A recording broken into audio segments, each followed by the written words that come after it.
Look, let's be real for a second. Owning a PS5 is amazing, but navigating the storefront can feel like walking through a minefield.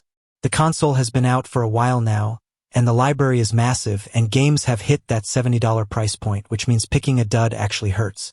I have played an absurd amount of stuff on this machine. Good, bad, and barely functional, so I want to save you the headache and the buyer's remorse. We are cutting through the hype, the marketing fluff, and the live service noise to talk about 20 games that are genuinely, undeniably flawless. I'm talking about the titles that justify the hardware, the ones where the credits roll and you just sit there in silence for 5 minutes trying to process what you just experienced. These are the forever games, the ones you'll be annoying your friends about in group chats for the next decade. No filler, no paid placements, just the absolute best experiences you can have with a DualSense controller in your hands. Let's get into it. I feel like we have to start with the elephant in the room, or rather, the massive glowing tree in the room, Elden Ring. Honestly, calling this a game feels almost reductive. It's more of a spiritual awakening that involves getting beaten into the dirt repeatedly until you learn to like it. If you haven't played it yet, you are looking at easily 150 hours of your life disappearing into the lands between, and you won't regret a single second of it. Hidetaka Miyazaki and George R.R. Martin collaborated to build a world that is just staggering in its scale and density. You step out into Limgrave for that first time, seeing the Erd tree spanning the sky, and you feel genuinely small. It brings back that sense of wonder we all had as kids playing games, where you see a mountain in the distance and you realize you can actually go there, and not only can you go there, but there's probably a dragon on top of it guarding a sword you aren't strong enough to wield yet. What makes Elden Ring a masterclass in design is how it handles the open-world fatigue that plagues so many other modern titles. There are no checklists, no endless map markers cluttering your screen, and no NPCs grabbing your camera to explain the plot. Treats you like an adult. You see something weird on the horizon? Go check it out. Maybe it's a church with a tear to upgrade your flask. Maybe it's an elevator that takes you down to an entire subterranean universe you didn't know existed. Or maybe it's a chest that teleports you to a rot-infested hellscape in Curated. The sense of discovery is unmatched because it feels organic. You're writing your own story through exploration. And the combat? It is From Software at their absolute peak. It's snappy, responsive, and deeply customizable. Whether you want to play as a heavy armor knight dual-wielding colossal swords, the classic Unga Bunga build, or a sorcerer flinging gravity magic from a distance, the game supports it all. They introduced the Ash of War system, which lets you swap out weapon skills on the fly, and the Spirit Ashes, which let you summon spectral allies to even the odds. It makes the game accessible without compromising the difficulty. And yes, it is difficult. You will get absolutely walloped by Margit the Fell Omen. You will learn the hard way what waterfowl dance means when you face Malnia. But the loop is so addictive because the controls are so precise. When you die, you know it was your fault, you got greedy, you panicked, you didn't read the telegraph. But when you win, when you finally land that critical riposte on a boss that's been stomping you for 3 hours, and the sound design gives you that visceral thunk, and the enemy-felled text pops up, that dopamine hit is unrivaled. It runs beautifully on the PS5, the load times are basically non-existent, which is great because you die a lot, and the art direction is just drop-dead gorgeous. It is a masterpiece in every sense of the word. Baldur's Gate 3 is what happens when a developer looks at the entire gaming industry's standard for player choice and decides to absolutely shatter it. Larian Studios didn't just make an RPG. They basically built a digital dungeon master that never sleeps, never judges your weird ideas, and somehow has a contingency plan for every chaotic decision you make. If you've been avoiding this because you saw turn-based and got scared off, or because you think you need a degree in Dungeons and Dragons rules to understand it, stop. You are missing out on arguably the most reactive, immersive simulation ever coded. The level of freedom here is actually paralyzing at first. In most games, if a door is locked, you have to find the key. In Baldur's Gate 3, sure, you can find the key. Or you can pick the lock. Or you can have your wizard cast knock. Or you can have your barbarian smash it with an axe. Or, and this is my favorite, you can stack a bunch of wooden crates, jump onto the roof, turn into a gas cloud, and slip through a chimney. The game rarely tells you no. It operates on this yes and philosophy that makes you feel like a genius for breaking it, even though the devs knew you were going to do that 5 years ago. And let's talk about the combat, because people think turn-based means slow or boring, but in reality, it just means you have time to plot the most diabolical Looney Tunes nonsense imaginable. It's deeply systemic. You aren't just hitting attack. You're looking at a goblin standing near a cliff edge and realizing the shove action is the most powerful spell in the game. You're throwing a bottle of grease on the floor and then shooting a fire arrow to turn the entire room into an inferno. The verticality, the elemental interactions, it turns every encounter into a tactical puzzle where the answer is usually explosives. But the real soul of this game is the writing and the companions. These aren't just quest givers. Thanks to some of the best motion capture and voice acting I have ever seen, they feel like real, messy, complicated people. Astarion is this flamboyant, morally bankrupt vampire spawn who will roast you for being a hero, while Karlach is this golden retriever energy tiefling who just wants a hug but can't touch anyone because she burns hot enough to melt steel. You spend hours at camp just talking to them, and their arcs are heartbreakingly good. And the stakes? They are real. You can wipe out entire settlements in Act 1, and the game just rolls with it. You can kill major plot characters and the story adapts. The dice roll mechanic adds this layer of tension that is just unmatched. When a dialogue option pops up and you need to roll a 15 to persuade a boss to kill themselves instead of fighting you, your heart is actually pounding. And the best part? Failing a roll isn't a game over. It just sends the story in a totally different, usually much funnier direction.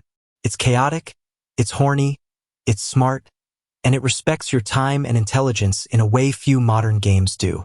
It ruins other RPGs for you because you'll try to talk to a corpse or speak to a squirrel in another game, realize you can't, and just wish you were playing Baldur's Gate 3 instead. Okay, listen to me closely. If you own a PlayStation 5 and you haven't played Astro Bot yet, you are technically using your console wrong. I'm serious. In an industry that is completely obsessed with depressed dads, gray color palettes, and hyper-realistic trauma simulations, Astro Bot is basically a shot of pure, uncut serotonin delivered straight to your brain. Team Asobi looked at the state of modern gaming and said, "Hey, remember when video games were just fun?" And then proceeded to drop one of the best 3D platformers ever made. And I don't say that lightly. I'm putting this right up there with Super Mario Galaxy and Odyssey. It is that good. The first thing you have to understand is that this game is the only piece of software that actually justifies the DualSense controller. Everyone else uses the haptics for a little rumble here and there, but Astro Bot uses it to transmit textures into your palms. It is witchcraft. When Astro walks on sand, it feels gritty. When he walks on metal, it's clinking. When it rains, you can feel the individual droplets hitting the casing of the controller. There's a level where you're skating on ice, and you can literally feel the blade carving through the surface. It connects you to the world in a way that 4K graphics never could. It turns the controller from an input device into a physical extension of the game world. And the variety, the pacing in this game is relentless. It never lets you get bored. One level you're a giant sponge soaking up water to smash through walls. The next you're wearing a monkey suit climbing up a cliff face with motion controls. And then suddenly you're shrunken down to the size of a mouse running through a gigantic bedroom. Every single level introduces a new mechanic, squeezes every ounce of fun out of it, and then tosses it aside before it overstays its welcome. It respects your time so much. There is zero bloat here. No skill trees, no crafting menus, no grinding for XP, just pure kinetic movement. But the real heartbreaker for longtime PlayStation fans is the nostalgia. This game is a museum, but like the cool kind of museum where you can touch everything. You aren't just rescuing generic robots. You are rescuing VIP bots that are cosplaying as characters from the last 30 years of gaming history. You'll turn a corner and see Kratos and Atreus chilling on a boat, or find a bot dressed as Solid Snake hiding in a cardboard box, or see the hunter from Bloodborne looking menacingly cute. It's this massive celebration of the medium that makes you realize just how many memories you have tied up in this brand. It's fan service, sure, but it's done with so much love and reverence that it doesn't feel cynical. Visually, it is dazzling. It runs at a locked 60 frames per second, and the particle effects are out of control. There are thousands of physics objects. Apples, balls, confetti, spilling everywhere, and Astro interacts with all of it. The polish is Nintendo level, which is the highest compliment I can give a platformer.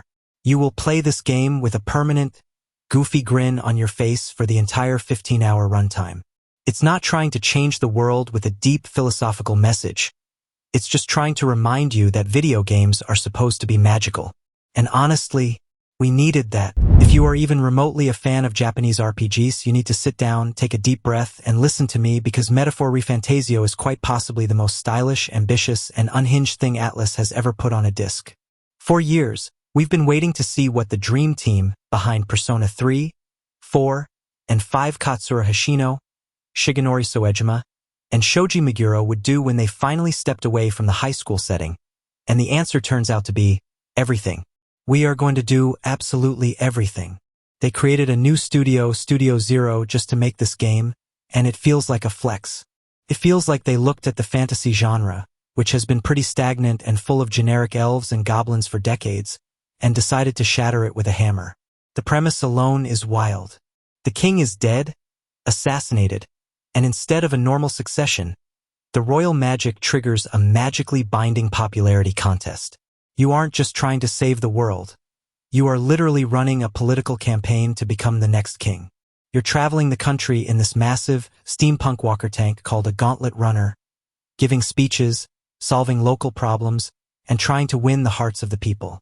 It takes that addictive calendar management system from Persona, where every day matters and you have to choose who to hang out with, and applies it to a high-stakes road trip. You feel the pressure of the deadline constantly. Do you spend 2 days traveling to a dungeon to grind for loot? Or do you stay in the capital to boost your eloquence stats and gain a new follower? It makes you feel like an actual commander making tough logistical calls. And the combat? Oh man, the combat. They finally solved the biggest problem with turn-based RPGs, which is fighting trash mobs. In Metaphor, if you are over-leveled or if the enemy is weak, you don't even go into a turn-based screen. You just smack them in real-time action combat on the field, wipe them out, collect the XP, and keep moving. It flows so incredibly well. But when you hit a tough enemy, you trigger squad mode, and suddenly you're in this deep, tactical turn-based battle that feels like Shin Megami Tensei on steroids. They have this synthesis system where party members can combine their turns to unleash massive team attacks, which adds this whole layer of risk-reward resource management. The job system, which they call archetypes, is just pure theory-crafting bliss. You aren't locked into roles. 1 minute your protagonist is a seeker dealing wind damage, the next he's a literal knight tanking hits, or a merchant throwing money at enemies to distract them. And unlike Persona, where only the main character is special, everyone in your party can swap archetypes. You can build the most broken, overpowered team compositions imaginable. I spent hours just staring at the skill trees, figuring out how to pass passive abilities from the brawler class onto my healer so they could survive a nuke. It scratches that itch for optimization so hard. Visually, I don't even know how to describe it other than UI porn. The menus in this game are better animated than most actual anime. Every time you press a button, paint splatters, fonts shift, and the screen shakes with this chaotic, artistic energy. It's distinctly different from the pop-punk red of Persona 5. It's more painterly, more European surrealism, almost like something out of a Renaissance fever dream. And the monsters, they call them humans. That's the lore twist. The grotesque, giant bosses you fight are called humans, and their designs are legitimately disturbing, drawing from the weirdest art history references like Hieronymus Bosch. It explores themes of anxiety, racism, and the gap between ideals and reality in a way that feels surprisingly mature. It's an 80 to 100-hour journey that never feels like it's wasting your time because the world building is just so dense. By the time you reach the end, you aren't just playing a game.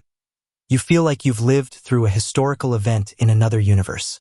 It is Atlus planting a flag in the ground and saying, "We are the kings of this genre." And honestly, they're right. God of War Ragnarok is the kind of game that completely ruins other video games for you because the quality bar is set so astronomically high that everything else feels unfinished by comparison. Santa Monica Studio somehow looked at the 2018 reboot, which was already a masterpiece, and decided they needed to improve literally every single polygon and mechanic. If you played the first one, you remember how the combat felt heavy and impactful, but Ragnarok turns that dial until it breaks off. Kratos moves with this frightening speed and aggression now, and the way you can switch between the Leviathan axe and the Blades of Chaos mid-combo creates this rhythm that feels less like a video game and more like a violent ballet. They added the Dropner Spear later in the game, which completely changes the meta by letting you stick explosives into enemies and detonate them all at once, and it is honestly the most satisfying feeling in the world. The narrative is what really sets this apart though, because it takes the sad dad trope and elevates it into a genuine Greek tragedy mixed with Norse myth. You are watching Kratos, a guy we spent the entire PS2 era watching murder entire pantheons, actually try to be a good father to a teenager who is confused and angry and scared. The performance by Christopher Judge is subtle and heartbreaking because he conveys so much emotion with just a grunt or a heavy sigh. And let's talk about Atreus, because in the last game he was just a sidekick you press square to shoot arrows with, but here he is a fully realized protagonist with his own combat style that feels agile and magical compared to Kratos' brute force. The game trusts you to play as him, and those sections add so much context to the story that you actually start to miss him when you switch back. We have to talk about the villains, because Odin and Thor are written better than most movie characters. Thor isn't the shiny Marvel superhero you are used to seeing. He is a depressed, drunk, terrifying mess of a man who acts as a dark mirror to who Kratos used to be. That first boss fight with him at the start of the game sets the tone immediately, with Mjolnir clashing against the axe and freezing a lightning bolt in midair. It is pure spectacle. But the real villain is Odin, who plays the role of a manipulative mob boss perfectly. He talks like a regular guy, which makes him so much more sinister than if he were shouting evil monologues. The side content is where the game really flexes its budget, because the favors aren't just fetch quests. They are entire storylines that take you to massive new areas like the crater in Vanaheim, which could have been sold as its own DLC. You learn about the history of the realms, you free giant creatures, and you get gear that actually changes your playstyle. The armor system is deep enough that you can actually build craft around cooldowns or tanking or runic attacks. And the fact that the entire game is shot in one continuous camera take without a single load screen or cut never ceases to blow my mind. Keeps you locked in the immersion for 40 hours straight. By the time the credits roll and you see the true ending of Kratos' journey, you will feel empty inside, because you know you just experienced a piece of art that only comes around once in a generation. Okay, so sometimes a game drops a trailer out of absolutely nowhere, and you just find yourself staring at the screen wondering how on earth a debut studio pulled this off. Clair Obscur Expedition 33 is exactly that kind of game.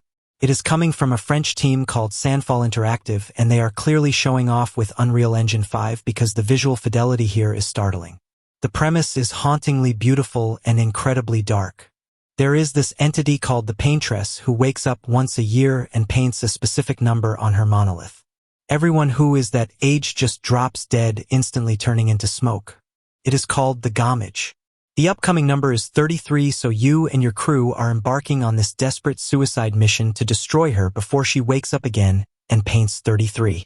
It creates this incredible narrative tension right from the start, because your characters are literally fighting against their own expiration dates. The gameplay is speaking my language, because it takes the classic turn-based formula we know from Final Fantasy or Persona and injects real-time adrenaline into it. It uses this reactive command system where you cannot just put the controller down during the enemy turn. You have to parry attacks perfectly to negate damage, or jump over swipes, or time your button presses to land critical hits. It reminds me a lot of Lost Odyssey or even Paper Mario, but rendered with high-stakes motion capture and gritty realism. If you master the timing, you can technically get through fights without taking a scratch, which rewards your actual skill rather than just forcing you to grind levels for hours.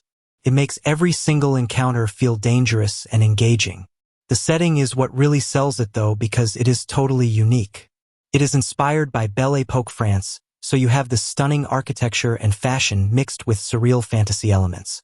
The world looks like a moving oil painting that is slowly decaying. You see floating islands and crumbling ruins that feel ancient and sad, and the monster designs are these twisted artistic nightmares. The voice acting cast is stacked with heavy hitters like Ben Starr from Final Fantasy XVI, which tells you they are not messing around with the budget here. It feels like a passion project that somehow got AAA funding. It explores themes of mortality and legacy and asks what you would do if you knew exactly how much time you had left.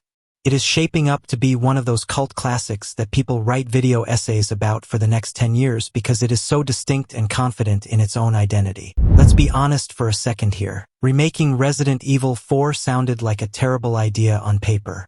You do not touch the Mona Lisa, and you certainly do not try to fix a game that literally invented the over-the-shoulder camera perspective and defined the third-person shooter genre for 2 decades. But somehow Capcom didn't just stick the landing with this one.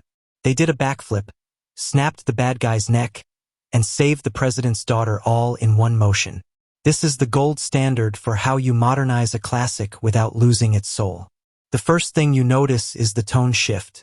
In the original, Leon was basically an action movie caricature throwing out cheesy one-liners, but here he feels like a guy who has genuinely seen some stuff. He is tired, and he is dealing with the trauma of Raccoon City, but he still keeps that snarky edge, which is such a delicate balance to strike. And the visuals are absolutely disgusting in the best way possible. The RE engine is working overtime here, rendering every patch of mud and every splatter of gore with sickening detail. When you walk into that first village square and the mist is hanging low and you hear the ganados muttering in Spanish, it triggers this primal fight or flight response that the original gave us back in 2005, but now it is dialed up to 11. Mechanically, the biggest game changer is the knife parry. I cannot stress enough how good this feels. In the old game, the knife was just a desperate backup tool, but now it is your lifeline. You can deflect pitchforks and axes and even parry a chainsaw if your timing is perfect. Hearing that loud metal clang as you stop a chainsaw with a tiny combat knife is the most ridiculous and hype moment in gaming history. It adds this layer of risk and reward because your knife has durability now. Do you use it to finish off a downed enemy to stop the plaga from popping out, or do you save it for a defensive parry later? You are constantly making these micro decisions in the heat of combat while a mob of angry villagers is trying to surround you. And we need to give a massive round of applause for the Ashley Graham redemption arc. She went from being one of the most annoying characters in video game history to a companion you actually care about.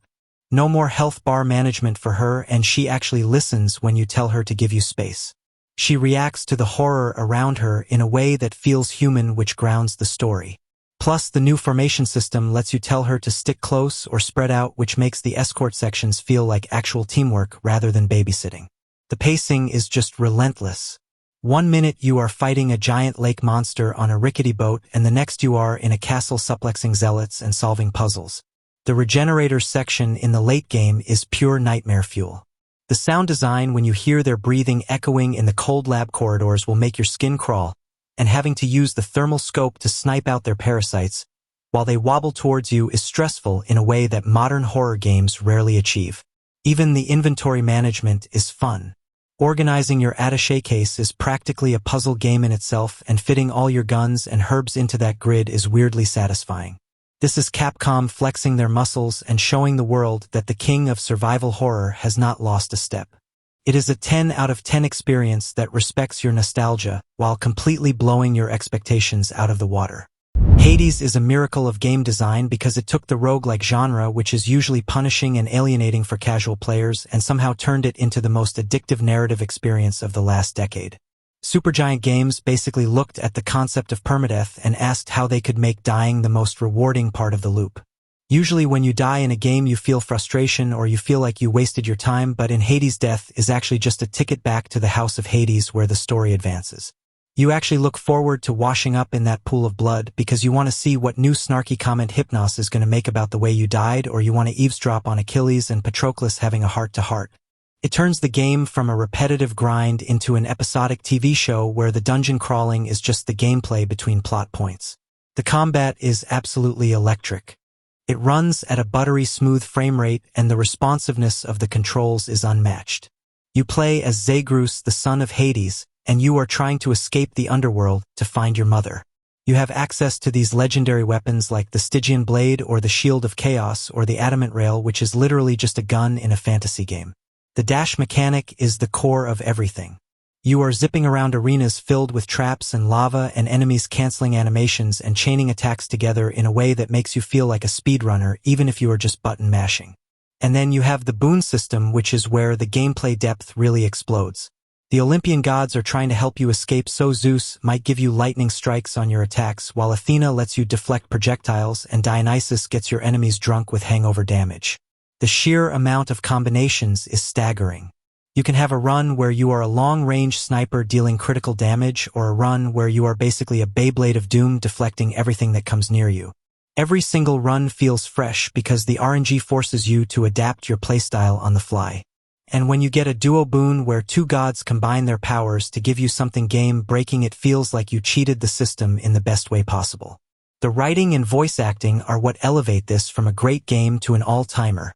The script is massive. There are thousands of lines of dialogue, and the game is smart enough to remember exactly what you have done. If you kill a boss with a specific weapon, they will comment on it the next time you see them. If you die to a trap, Hades will mock you for it. It makes the world feel incredibly alive and reactive. And we have to talk about the thirsty character designs, because everyone in this game is stunning. From the stoic and terrifying Majira, who you eventually develop a romance with, to the chaotic energy of Ares, everyone oozes personality. The music by Darren Korb is this unique genre of Mediterranean prog rock that builds dynamically as you clear rooms. When you reach the boss fight and the heavy metal guitars kick in, it gets your blood pumping like nothing else. And yes, the most important feature is that you can pet Cerberus, the giant three-headed dog.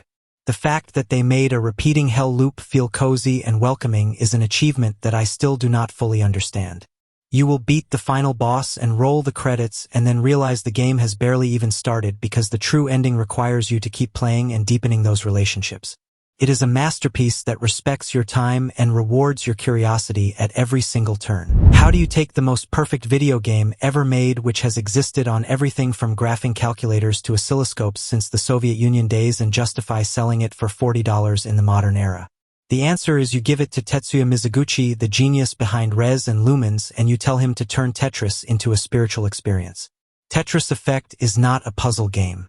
It is a synesthesia engine designed to induce a flow state so powerful that you forget you have a physical body. If you think I am exaggerating, you have clearly never played the first level, called The Deep, with noise-canceling headphones on. You start in total silence and darkness, and every time you rotate a piece, it plays a small harp note.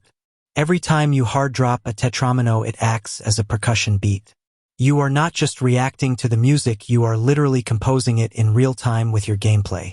Then the beat drops. The background explodes into these bioluminescent whales swimming around your playfield, and the vocals kick in singing, "I'm yours forever," and suddenly you realize you are crying over falling blocks. It taps into something primal in your brain. It is the only game I know that is genuinely meditative. You know that feeling when you play Tetris for too long and you close your eyes and still see the blocks falling? This game weaponizes that. It is designed to get you into the zone, which is actually a new mechanic they added. By filling up a meter, you can literally stop time. The music filters out into this muffled underwater sound, and you can stack up a messy tower of blocks without worrying about topping out. Then when the zone ends, all the lines clear at once. You can clear 16 or 18 lines in a single go, which they call a decahexatrus, and the screen just detonates in a shower of particle effects. It is the most satisfying feedback loop in gaming history. If you have a VR headset, this is the killer app. People talk about Half-Life Alyx, but honestly, playing Tetris Effect in VR is a religious event. The playfield sits in front of you, but the background wraps around your entire peripheral vision. You are floating in space, or drifting through a forest fire ritual, or flying above a wind farm, and the sense of scale makes you feel tiny. It is overwhelming in the best possible way. It is legitimately therapeutic.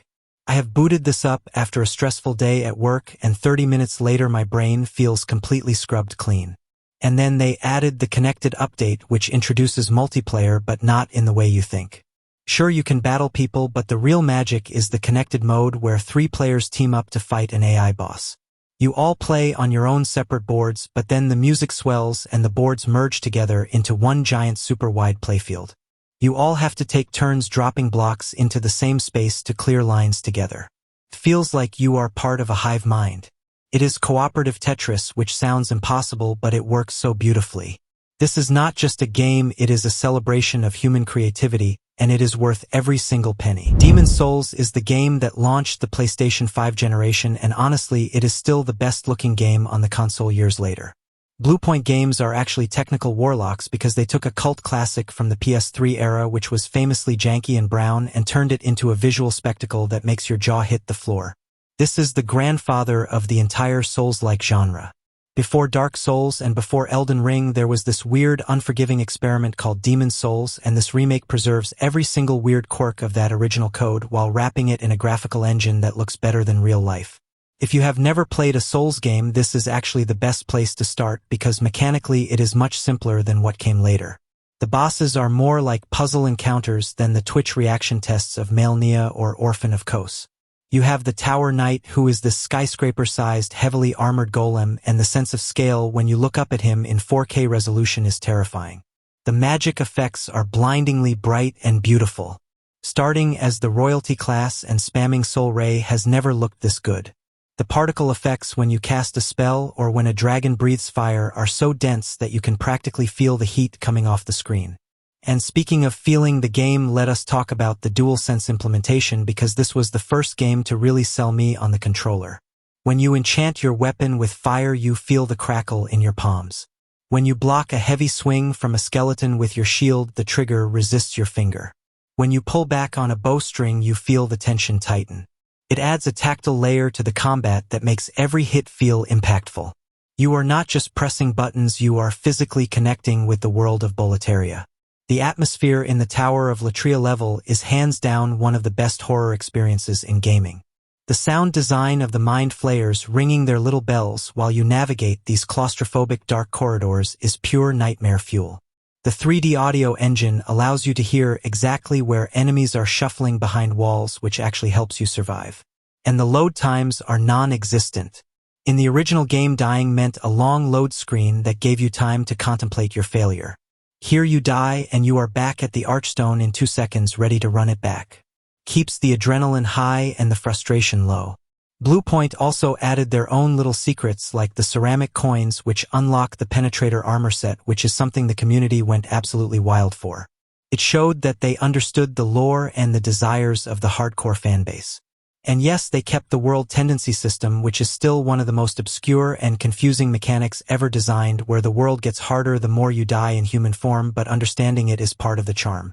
This is a history lesson that plays like a futuristic blockbuster, and it proves that with enough love and budget, even the most niche hardcore RPG can become a system seller. It is atmospheric, beautiful, and absolutely essential playing for anyone who owns the console. Okay, look, I know there was a lot of skepticism when Square Enix announced they were splitting the original game into 3 parts, but Final Fantasy VII Rebirth completely silences the doubters because it is quite literally one of the biggest and most generous RPGs I have ever played. If Remake was a tight, claustrophobic corridor shooter set in Midgar, then Rebirth is the moment the walls fall down and you step out into a world that feels infinite. The sense of scale here is staggering. You walk out of the town of Calm and see the grasslands stretching out to the horizon, and for the first time in 20 years it actually feels like the adventure we imagined in our heads back on the PlayStation 1. You are catching wild chocobos to climb cliffs, you are exploring abandoned reactors, and you are seamlessly transitioning between massive biomes like the military fortress of Junon and the sun-baked deserts of Corel. The combat system has somehow improved on perfection. They took the hybrid action and ATB system from the first game and added this new layer called Synergy Abilities, which changes everything. It is not just about building your own meter anymore, it is about working with your party members. You have Cloud launching Tifa into the air for an aerial combo, or Barrett covering Aerith while she casts a spell. It emphasizes that this story is about the bonds between these characters. And the depth is insane. You have the Folio system, which is basically a new sphere grid allowing you to customize stats and elemental affinities. Tifa plays like she is in a fighting game while Yuffie is zooming around throwing her shuriken and using elemental ninjutsu. It is fast and chaotic, but it is also deeply strategic because if you just mash buttons you will get wiped by the harder bosses. And we need to talk about the minigames because this game has a serious addiction problem. There is a card game called Queen's Blood, which is honestly the best in-game card game since Gwent in The Witcher 3. I spent 10 hours just ignoring the fate of the world so I could collect rare cards and beat random villagers in a tavern. Then you get to the Gold Saucer and it is a literal theme park of distractions. You can race chocobos, you can play a 3D brawler, you can even play the piano with the DualSense controller, which is shockingly responsive. The sheer variety of things to do is overwhelming in the best way. The story is bold. It is not just retelling the same events you know. It is messing with the timeline and introducing the whispers and Zack Fair and keeping you constantly guessing about what is real and what is not. It plays with your nostalgia and then subverts it. The relationship system is also a huge addition because your dialogue choices and actions actually change your affinity with party members, which determines who you go on a date with at the Gold Saucer. It makes the characters feel so much more alive. And the music. Nobuo Uematsu and the sound team have created a soundtrack that shifts dynamically from orchestral swells to jazz to techno depending on where you are. It is a 100-hour love letter to the fans that justifies every single year of development time. It is absolutely essential. Fighting games have always had this massive terrifying wall around them where you feel like you need a PhD in frame data just to have fun, but Street Fighter 6 completely demolishes that gatekeeping and welcomes you in with open arms.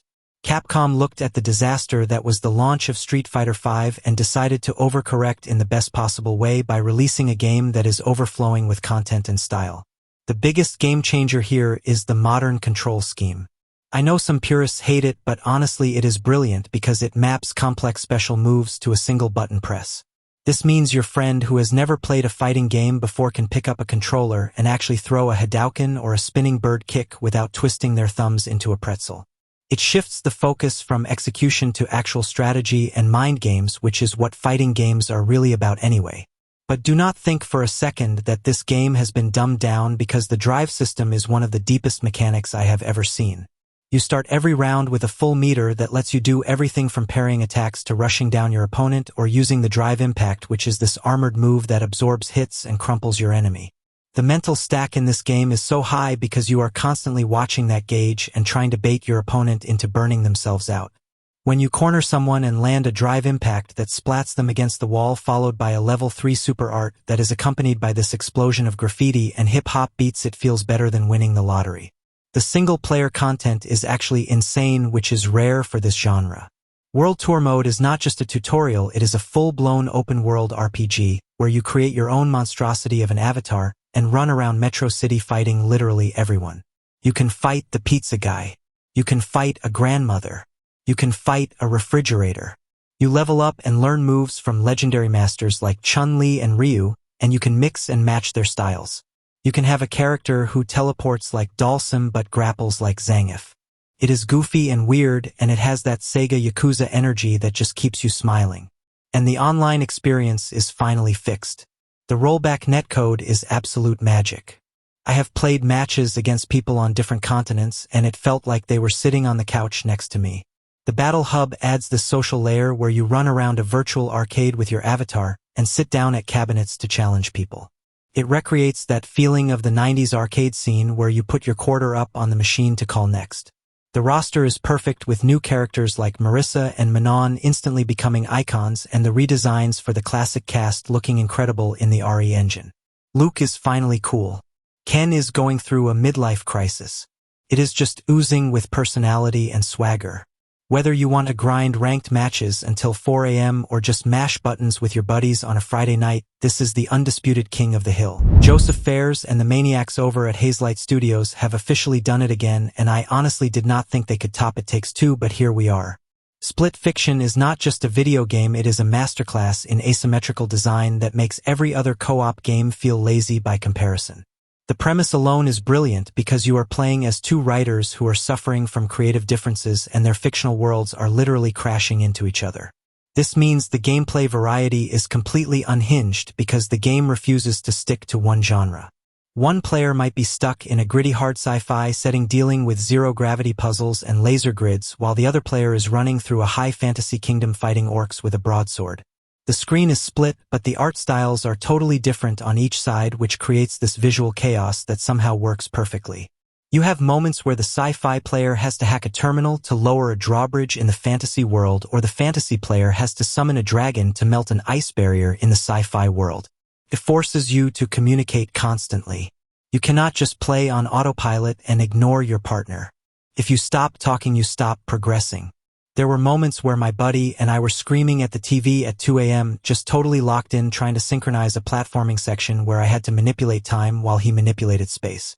The mechanic variety is relentless. Just like their previous games, you never do the same thing for more than 10 or 15 minutes. As soon as you master a mechanic, they throw it away and give you a new toy.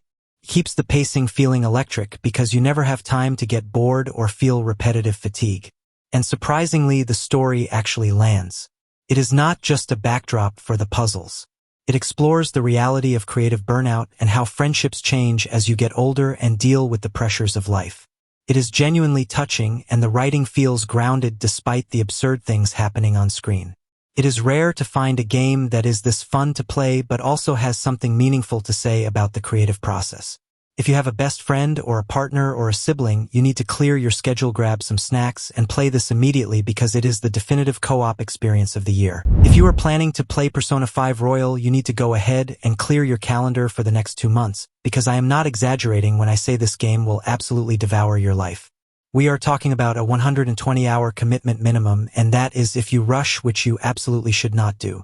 This is the definitive edition of what is arguably the greatest Japanese RPG ever made, and on the PlayStation 5 it finally runs at a locked 60 frames per second. That might not sound like a big deal for a turn-based game, but when the art style is this chaotic and stylish, that extra fluidity makes the menus and the transitions feel incredibly snappy. The aesthetic of this game is just untouchable. It basically redefined what a video game user interface could look like.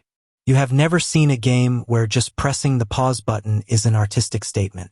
The menu slams onto the screen with this punk rock graffiti energy, and every single battle transition or victory screen is dripping with this acid jazz pop art style. It makes every other game look boring and sterile by comparison. You play as a transfer student in Tokyo who gets falsely accused of a crime and discovers he can enter a cognitive world called the metaverse where corrupt adults' distorted desires manifest as palaces. You form a group called the Phantom Thieves to steal their hearts and make them confess their crimes in the real world. It is the coolest premise imaginable.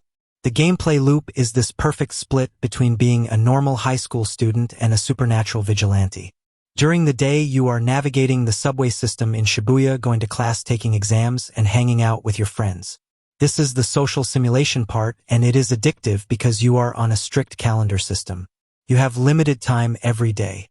Do you spend the afternoon studying to raise your knowledge stat so you can ace midterms, or do you go to the batting cages to raise proficiency, or do you hang out with Ruji to level up his confidant rank, which unlocks new combat abilities?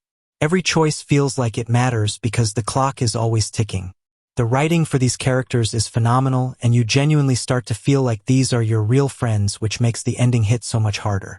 Then at night you drop into the palaces and the combat system takes over. People say they hate turn-based combat, but that is because they haven't played Persona 5. It is fast and aggressive. It runs on the One More system where hitting an enemy's elemental weakness knocks them down and gives you an extra turn. If you knock down the entire enemy team, you hold them up at gunpoint and trigger an all-out attack, which is this massive stylized team beatdown that ends with a unique victory pose for whoever landed the final hit. The Royal version adds the baton pass mechanic right from the start, which lets you chain attacks between party members to ramp up damage, and it feels so satisfying to pull off a perfect four-person relay. And we have to talk about the Royal exclusive content because they added an entire third semester that changes the context of the whole story. They introduced 2 new major characters, Kasumi and Dr. Maruki, who are seamlessly integrated into the plot, and the new final palace is honestly the best written arc in the entire series, with a villain whose motivations are actually morally complex. Plus, they fixed mementos, which used to be a boring grind, by adding new music and collectibles. Speaking of music, Shoji Meguro's soundtrack is legendary. Songs like Life Will Change and Rivers in the Desert will get stuck in your head for years. It is a masterpiece of style and substance that proves single-player games are not going anywhere. Man swinging through New York City has always been the gold standard for superhero movement, but Insomniac Games somehow looked at their previous work and decided it was too slow. Spider-Man 2 does not just polish the web swinging, it completely reinvents the momentum of traversal. You are not just pendulum swinging anymore, you are literally flying with the new web wings mechanic, which lets you glide through wind tunnels across the East River at speeds that would make a jet engine jealous. It connects the gameplay loop in a way that feels seamless because you are constantly switching between classic thwip-thwip swinging and high-speed gliding. And we have to talk about the fast travel because it is black magic. There is no load screen. You click a point on the map and the camera zooms in from the sky all the way down to the street and you are playing instantly. It is the single impressive technical flex on the PlayStation 5 right now, and it proves the SSD is actually doing heavy lifting. The dual protagonist system is executed perfectly. You are swapping between Peter Parker and Miles Morales almost instantly, and they play like two completely different classes in an RPG. Peter has the symbiote suit, which brings this visceral heavy crunch to the combat. You are using tendrils to slam enemies into the concrete, and his symbiote surge mode where you press L3 and R3 turns you into an unstoppable rage monster that just deletes health bars. It feels powerful and slightly scary, which fits the narrative perfectly. Then you have Miles, who feels like a nimble electric wizard popping off evolved venom blasts and chain lightning that fries entire groups of enemies. They also added a parry mechanic this time around, which means you are not just dodging, rolling away from attacks, you are standing your ground and clashing steel with enemies, which adds a satisfying metal cling sound that makes you feel like a combat genius. The narrative is surprisingly dark and mature. We all knew Venom was coming, but the way they handle the symbiote arc is deeply personal and heartbreaking. It is not just an alien invasion story, it is a story about addiction and jealousy, and watching Peter push away the people he loves is genuinely hard to watch at times. And Kraven the Hunter is such a menacing villain here. He is not just a guy in a fur vest, he is a force of nature who dismantles the city just to find a worthy opponent. The boss fights are on another level of spectacle. You are fighting across half the city, getting thrown through buildings and transitioning between gameplay and cinematic cutscenes so smoothly you sometimes forget to press buttons because you are just staring at the graphics. Expanding the map to Queens and Brooklyn was a brilliant move because it changes the vibe of the game completely. Manhattan is all skyscrapers and verticality, but Queens feels residential and grounded. You are swinging past suburban houses, and it reminds you that Spider-Man is a friendly neighborhood hero, not just a skyscraper police officer. The side content feels meaningful now too, like the Mysteriums, which are these combat challenges, or the Flame questline, which teases future lore that will make comic book fans scream. The game runs at a rock-solid performance mode with ray tracing on by default, which means every window reflects the world perfectly while you zip past at 60 miles per hour. It is the ultimate superhero simulator, and it sets a bar so high I do not know how anyone else is going to top it. Hideo Kojima has somehow managed to outdo himself in the department of absolute insanity, because Death Stranding 2 on the Beach is not just a sequel, it is a full-blown fever dream that refuses to wake up. If you played the first game and thought it was a weird hiking simulator with ghosts, well, you are not ready for what is happening here, because this game takes that core loop and expands it into something that feels genre-defying all over again. You are stepping back into the boots of Sam Porter Bridges, and yes, you are still delivering packages to reconnect a fractured world, but the scale has shifted massively. It is no longer just about walking across rocky Iceland-inspired landscapes. We are talking about entirely new biomes that change the way you have to think about travel, including these terrifyingly beautiful underwater sections that mess with your sense of gravity and direction. The gameplay loop has evolved from just managing your balance to managing an entire expedition. The new tools and vehicles are game changers. You aren't just stumbling over rocks anymore, you are utilizing advanced tech to bridge gaps and traverse terrain that looks impossible at first glance. They added these dynamic weather systems that actually alter the physical geometry of the map in real time, meaning a route you took yesterday might be completely flooded or blocked by a landslide today. It forces you to actually plan your deliveries like a tactician rather than just following a waypoint. And honestly, there is something strangely therapeutic about it. You get into this zen state where it is just you and the cargo and the environment, and when you finally crest a mountain and see your destination in the distance while the licensed music swells up, it hits an emotional chord that few other games can touch. The story is peak Kojima, which means it is simultaneously the most confusing and the most profound thing you will experience this year. It tackles heavy philosophical themes about connection and extinction and the nature of the afterlife, but it does it with that signature campy flair where characters have names like Fragile and Dahlman and somehow you just accept it. The performances are Hollywood level, with Norman Reedus and Léa Seydoux delivering motion capture work that conveys so much subtlety in their facial expressions. You can see the weariness in Sam's eyes. You can feel the tension in the cutscenes. It blurs the line between a movie and a game more than ever before. And we have to talk about the Strand system because they really double down on the asynchronous multiplayer. You never see other players directly, but their presence is felt everywhere. You will be struggling to cross a chasm, and suddenly you see a bridge that someone else built or a rope that someone left behind, and you can leave them a like to say thank you. It creates this overwhelming sense of community and positivity in a world that is bleak and lonely. It makes you want to help strangers you will never meet. The combat has also seen a massive overhaul, giving you more options to deal with the mules and the BTs, But the game still subtly encourages you to choose the non-violent path or to run away, which fits the themes perfectly. If you are tired of playing the same copy and paste shooters and open-world checklists, this is the antidote. It respects your intelligence, it challenges your patience, and it rewards you with an experience that will stick with you for the rest of your life. Guerrilla Games must have looked at the first Horizon game, which was already stunning, and decided they were going to push the PlayStation 5 until it started sweating, because Horizon Forbidden West is visually the most impressive open-world game I have ever seen. I know we say that a lot, but you genuinely have to see this running on an OLED screen to believe it. The level of detail in the moss growing on rocks or the way the light hits the fuzz on Aloy's face during cutscenes is startling. It fixes the biggest issue from the first game, which was the stiff facial animations. Now every conversation feels like a movie scene with subtle eye movements and micro-expressions that sell the emotion perfectly. You are heading out to the Forbidden West, which is basically a post-apocalyptic version of California and Nevada, and the map is dense. The big game changer here is the traversal. They finally gave us the shield wing glider, which means you can climb up a massive mountain and then just jump off and glide down like you are in Breath of the Wild. Combined with the new Poolcaster grappling hook, it makes the movement feel so much more vertical and free. You are not just stuck on the ground looking for yellow handholds anymore. You are zipping around ruins and sliding under machine attacks in a way that feels incredibly fluid. And speaking of machines, the new roster is terrifying. You have the Slither Fang, which is this giant mechanical cobra that wraps itself around towers and spits acid at you, and fighting it feels like a raid boss encounter. Or the Tremor Tusk, which is basically a fortress on legs. The combat loop of tearing off components is still the most satisfying mechanic in the genre.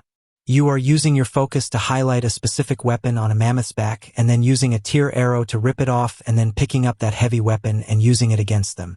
It makes every fight feel like a tactical puzzle where you are dismantling the enemy piece by piece.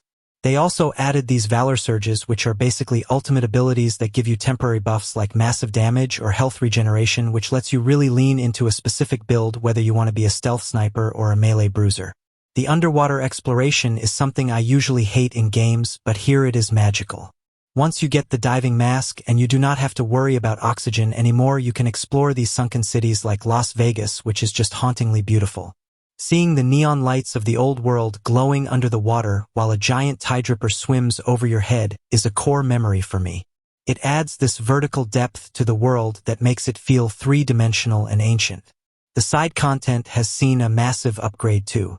You have a base of operations now where your companions hang out and you can go back and talk to them, and they actually have things to say about what you just did. Feels like Mass Effect in that way. The tribes you meet, like the Tenekth, are so well fleshed out with their own cultures and politics that you actually care about their disputes. And the DualSense implementation is top tier. You can feel the tension of the bowstring tighten in the adaptive triggers, and you can feel the heavy thud of a tall neck walking nearby through the haptics. It is a sequel that improves on the original in every single conceivable way, and it is an absolute must-play for anyone who loves open-world adventures. Ratchet and Clank Rift Apart is the video game equivalent of Insomniac Games walking into a room, dropping a microphone, and shouting "follow that," because it is quite literally a playable Pixar movie that happens to be running on a home console. If you ever need to justify why you spent hundreds of dollars on a PlayStation 5, this is the software you load up. It is a technical flex of the highest order that was built specifically to show off the raw speed of the solid-state drive, and it does things that were simply impossible on older hardware. The central gimmick here is the Rift Tether, which lets you latch onto a dimensional tear in the fabric of space and pull yourself through it instantly.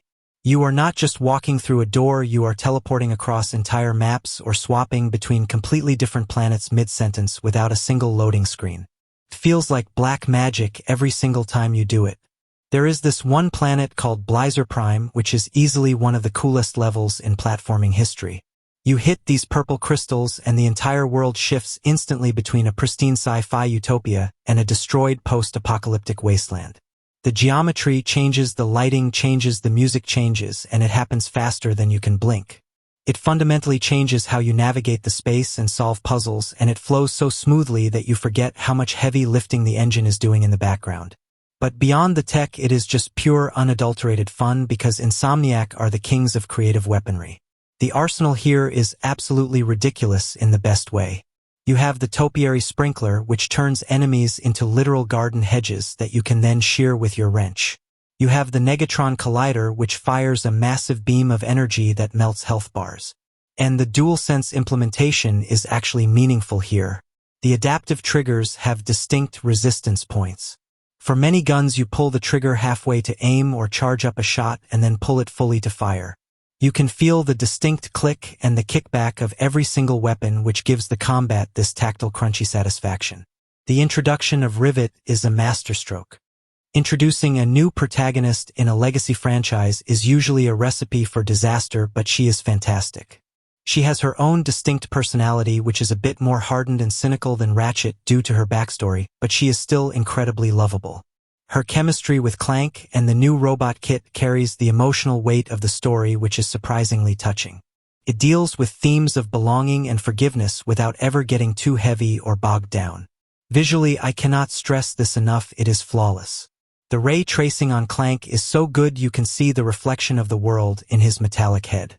The fur shaders on Ratchet and Rivet are so detailed you can see individual hairs moving in the wind. The particle effects when bolts scatter across the floor are dazzling. It is a tight 12 to 15 hour experience, and honestly I prefer that. There is zero bloat here. No grinding, no fetch quests, just non-stop set pieces and platforming perfection.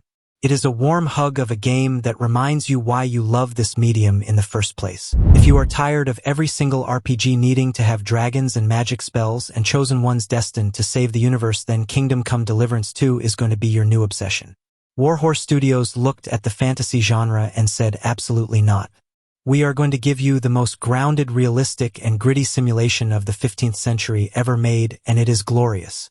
You are stepping back into the shoes of Henry of Skalitz, and while he is not the clueless peasant boy he was in the first game, he is still just a man. He can bleed, he can starve, and if 5 guys corner him in an alley, he is going to die. That vulnerability makes every single moment feel intense in a way that power fantasy games just cannot replicate. The scale of this sequel is actually mind-blowing compared to the first one. We aren't just running around small villages and castles anymore. We are going to Kuttenberg, which is this massive medieval metropolis that feels like a real breathing city. The historical accuracy here is obsessive. They recreated real locations like Trotsky Castle with such fidelity that you could probably use the in-game map to navigate the real-world ruins today. It transports you to 1403 Bohemia and immerses you in the politics and the religious strife and the daily life of the era so effectively that you start to feel like a time traveler. But we have to talk about the combat because this is the heart and soul of the experience. This is not Skyrim where you just flail your weapon around until the health bar goes down. This is based on real historical European martial arts. You have 5 directions to attack from plus stabs, and you have to watch your opponent's stance constantly. You are looking for openings, you are feinting to trick the AI, and you are managing your stamina because swinging a steel sword in full plate armor is exhausting. They added crossbows and early firearms like hand cannons this time around, which introduces this terrifying new layer of danger because you can be the best swordsman in Europe and still get dropped by a peasant with a lucky shot.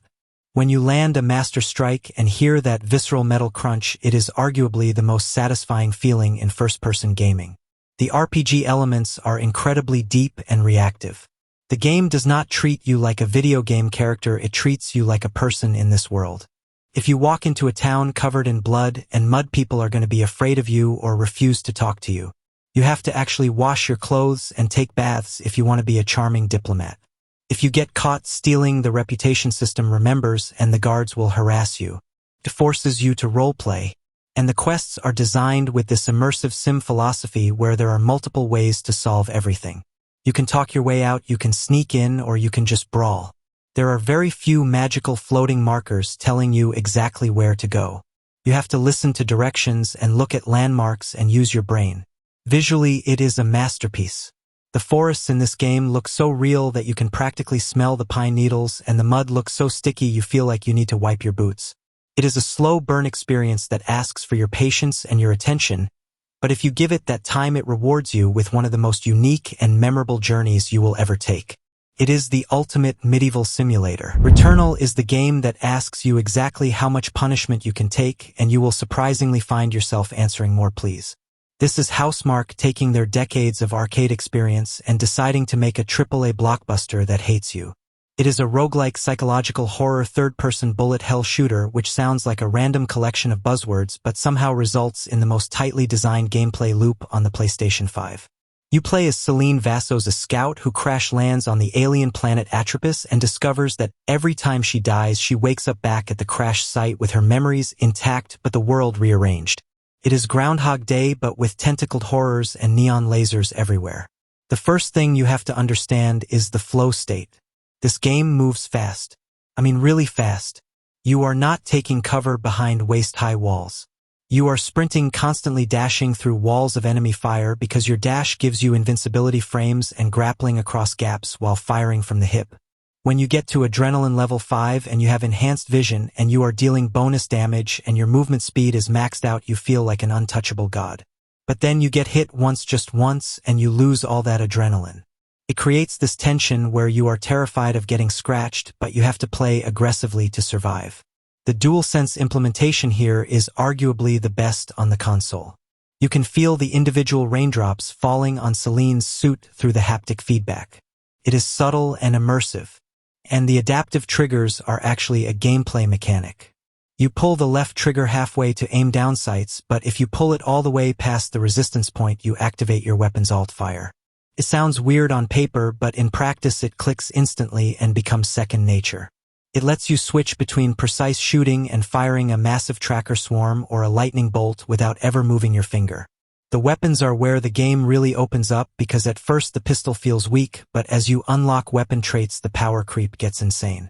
You can find a hollow seeker that shoots portals which fire their own lasers or an electropolon driver that creates webs of energy that melt enemies over time. Unlocking a new trait like leech rounds for the carbine can literally save a run. And you will need it because the bosses in this game are spectacles. Hyperion playing that organ music while you fight him in the echoing ruins is a moment I will never forget. And then there are the house sequences. Occasionally you find a 20th century farmhouse sitting in the middle of this alien hellscape and the game shifts into first person and becomes a straight-up horror game like PT. It is disturbing and cryptic, and it weaves this narrative about trauma and guilt that keeps you guessing until the very end. The atmosphere is dripping with that H.R. Giger-style cosmic horror where everything looks biological and ancient. It is punishing. You will die. You will lose an hour of progress because you got greedy and tried to avenge a scout. But that feeling when you finally conquer a biome that has been stomping you into the dirt is unmatched. It is a masterpiece of game feel and atmosphere. And there you have it, that is 20 absolute titans of the industry that completely justify that plastic box sitting under your TV. I honestly believe that every single game we talked about today is worth your time and hard-earned money, but I also know how subjective this hobby is. I know for a fact that I probably left off your personal favorite game or some hidden indie gem that changed your life, and you are probably halfway through typing a very angry comment about it right now. Please do it. Seriously, I want to read it. I want you to go down there and tell me exactly what I missed or which game on this list you think is totally overrated, because the best part of this job is the debates we get to have in the comments. I read as many of them as I can because I am always looking for that next obsession myself. If you found even one game on this list that you are going to pick up, or if I saved you from buying a dud, then please hit that like button because it really does help the algorithm push this video out to more people like us. And if you are tired of the corporate hype cycles and the marketing nonsense and you just want honest, passionate talk about video games where we actually care about the art form, then hit subscribe and stick around. We are building a really cool community here and I would love for you to be a part of it. Now go clear some space on your hard drive, go play something amazing, and I will see you guys in the next one.